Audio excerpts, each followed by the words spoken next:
எல்லாருக்கும் வணக்கம்.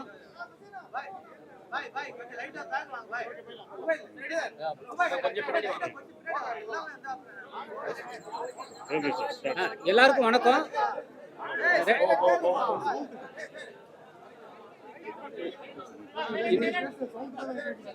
எல்லாருக்கும் வணக்கங்க. இன்னைக்கு மயிலாடு ப்ரெஷ் ஷோவுக்கு வந்த அத்தனை பேருக்கும், ஊடகத்தை சேர்ந்த, இணையதளத்தை சேர்ந்த அத்தனை பேருக்கும் எங்கள் டீம் சார்பாக நன்றி.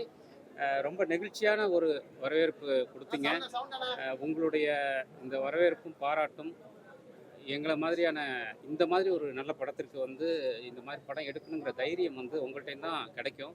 ஸோ அப்படியான ஒரு தைரியத்தை இப்போ எனக்கு கொடுத்த அத்தனை பேருக்கும் நன்றி. Thank you very much. எல்லாருக்கும் வணக்கம். நாம் ப்ரொமோட் பண்ணும்போது நிறைய சொன்னிட்டோம், என் படம் இந்த மாதிரி இருக்குது, அந்த மாதிரி இருக்குது எல்லான்னு.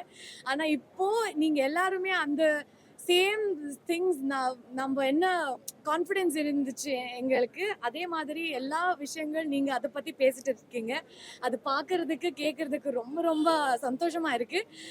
இப்போது நீங்கள் போய் whatever you felt, I think if you put out the review there and tell all the people how you felt, I think it is going to reach a larger audience. So thank you so much. Thank you. I'm just very happy. எல்லோருக்கும் வணக்கம். Brush media எல்லாருக்கும் நன்றி. இந்த படத்தை பார்த்துட்டு, மயிலோட பார்த்துட்டு எங்களை வாழ்த்துனதுக்கு. So இப்படி ஒரு படத்தை கொடுத்த டைரக்டர் ராஜமுருகன் சாருக்கும், ஷான் ரோல்டன் நடித்த சைத்ரா, சுசீலான்னு தான் வருது, சுசீலாவாக நடித்த சைத்ராவுக்கு, நீரவ் ஷா ப்ரொடியூசர், ஏன்னா இந்த கதையை இப்படி ஒரு கதையை கொண்டு வந்த ப்ரொடியூசருக்கும் என்னுடைய நன்றியை தெரிவிச்சுக்கிறேன். எங்களை வாழ்த்திய எல்லாருக்கும் நன்றி. நீங்கள் தான் எடுத்துகிட்டு போய் சொல்லணும். இப்படி ஒரு படத்தை, ஒரு மனித நேயத்தையும் ஒரு ஹியூமனிட்டியும் சொல்கிற படத்தை நீங்கள் தான் மக்களுக்கு எடுத்துகிட்டு போய் சொல்லணும். சொல்லுங்கள், மக்கள் என்ன, நீங்கள் உங்கள் விமர்சனங்களை அவரோட நாங்கள் எதிர்பார்த்துட்ருக்கோம். நன்றி. பத்திரிகை சகோதரர்களுக்கு வணக்கம்.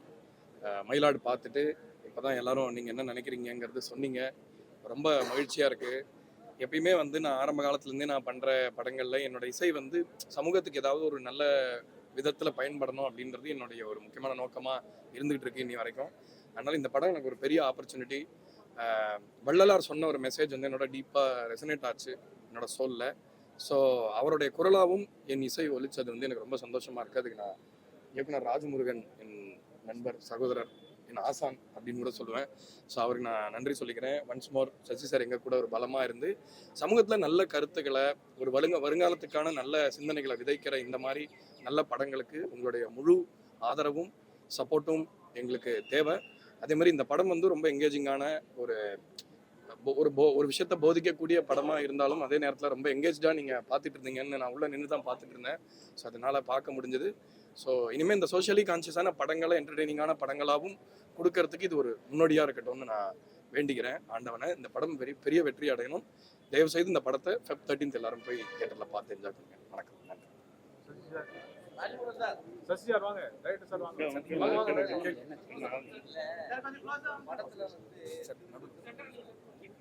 அப்படின்ற மாதிரி மெசேஜ் சொல்லிட்டு வரீங்க. ஆனா உங்களுக்கு ஆட்சியிலே இருக்கு அப்படின்ற மெசேஜ் வரும்போது அமைச்சராக சொன்னாரு, கிடையாது, அது உணர்வுபடி அப்படின்னு சொன்னாரு. எப்படி பாக்குறீங்க? நடைமுறையில திருக்குன்னு சொல்லாதீங்க, அது புலர்படின்னு சொல்லியிருக்காங்க. ஆனா இது காலகாலமா நடந்துருக்கு, சமீபத்தில் நடந்தது, அதை மறைச்சிட்டாங்க. படம் மூலியமா இப்ப திரும்ப வருது. இப்ப இதை நீங்க புலர்படின்னு சொல்ல போறீங்களா, திருக்கு அப்படின்னு சொல்ல போறீங்கன்னு கேட்கலாம். இந்த படத்துல என்ன சொல்லியிருக்கோம்? மதுரை மீனாட்சி ஆஸ்பத்திரி அடிபட்டு உங்களுக்கே தெரியும் மதுரை. அதனால இந்த படத்துல ஓகே எடுத்தீங்களா? படம் என்ன சொல்லுது? கடைசி அன்பை போதிக்குது. அன்பை அல்ல, எதுக்கு சொல்றோம்னா எல்லாம் அண்ணே ஒரு கருத்தை அப்படின்றீங்க. பெரிய டைரக்டர் கிட்டி கொடுக்கலாம், ஏன்னா சென்ட்ரல் மினிஸ்டர் இல்லை, அது கொடுக்கணும்னு சொல்லப்படல.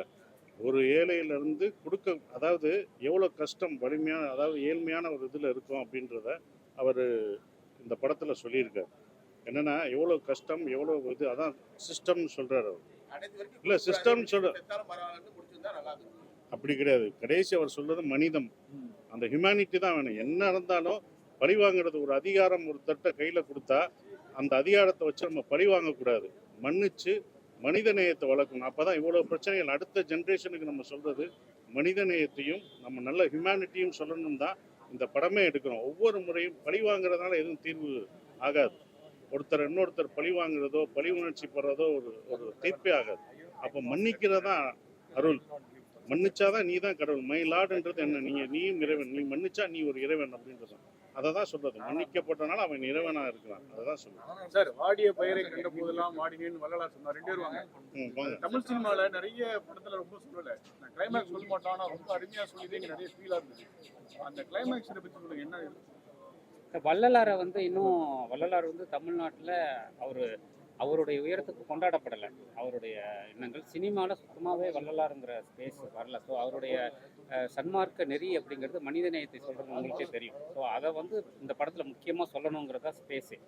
வள்ளலாருங்கிறது ஒரு ஃபிலாசபி தானே, ஒரு உருவம் கிடையாது. அவர் ஒரு லைட்டு. அந்த லைட்டுங்கிறது ஒரு ஃபிலாசபி. அது தொடர்ந்து ஹேட்டுக்கு எதிராக ஹேட்டு அப்படிங்கிறது இல்லாமல் ஹேட்டுக்கு எதிராக அன்பை வைக்கும்போது தான் எங்கேயோ ஒரு இடத்துல மாற்றம் உருவாகும். நம்ம அப்படியே போயிட்டே இருந்தோம்னா எப்படி அந்த மாற்றம் உருவாகும் அப்படிங்கிறது. ஸோ அதனால் இந்த படத்துக்கு அதில் நான் வள்ளலாருடைய ஃபிலாசபியை முன்னிறுத்தியிருக்கேன். அதுதான் கிளைமேக்ஸ்.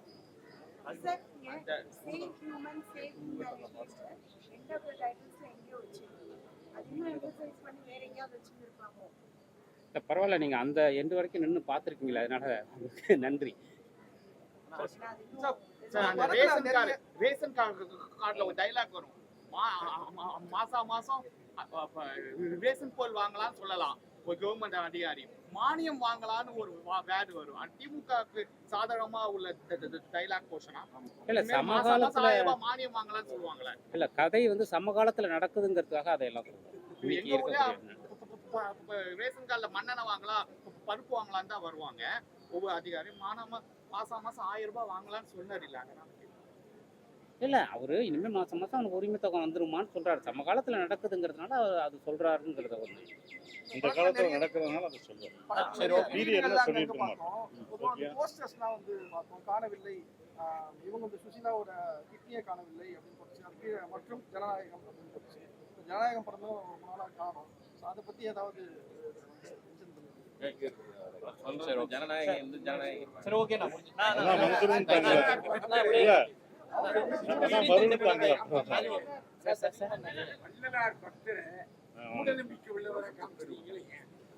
எது மூட நம்பிக்கை? எது ஐயா வந்து இறங்கினாரு, ஆத்தா வந்து இறங்கினாருன்னு சொல்றாரு. எப்படி வள்ளலார் பக்தருக்கு வள்ளலாருடைய கொள்கைகளை தானே இப்ப கடைபிடிப்பாரு. பேய் வந்து இறங்கிச்சு, ஆத்தா வந்து இறங்கிச்சு. சார் பேய் இறங்குனதுன்னு இல்லை சார், அது ஒரு சோல் பத்தி சொல்றோம். அவங்க ஒரு அப்பாங்கிற ஒரு சோல் பத்தி அவங்க நடிக்கிறாங்கன்னு சொல்றோம். இல்ல சொல்லிட்டு இருக்கு. ஆமா ஆமா ஆமா அதான் சொல்றேன். மூட நம்பிக்கை எதுனா இல்ல அவங்க பொய் சொல்றாங்கன்னு சொல்றோம். அது ஒரு டிராமா பண்றாங்க. இல்ல இல்ல அது ஒரு நானும் சீரியஸாக நம்பினேன். அதையும் இதாக நம்பினேன் நானு. இல்ல இல்ல இல்ல அது ஒரு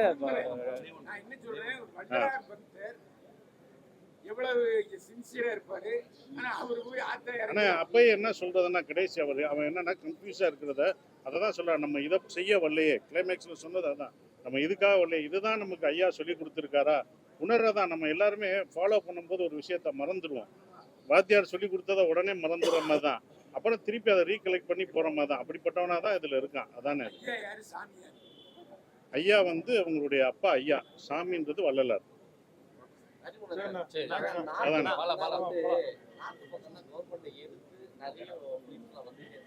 புரியல. நார்த் சைடு தான் மத்திய மாநிலையே எதிர்த்து நிறைய மூவிகள் வந்தது.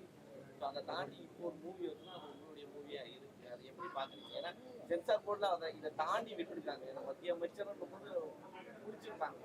ஜனநாயகன்ற படத்துக்கே இவ்வளவு தடை. நீங்க அதை தாண்டி மத்திய அமைச்சர் என்ன பண்றாங்கன்ற போல்டா காமிக்கிறீங்க.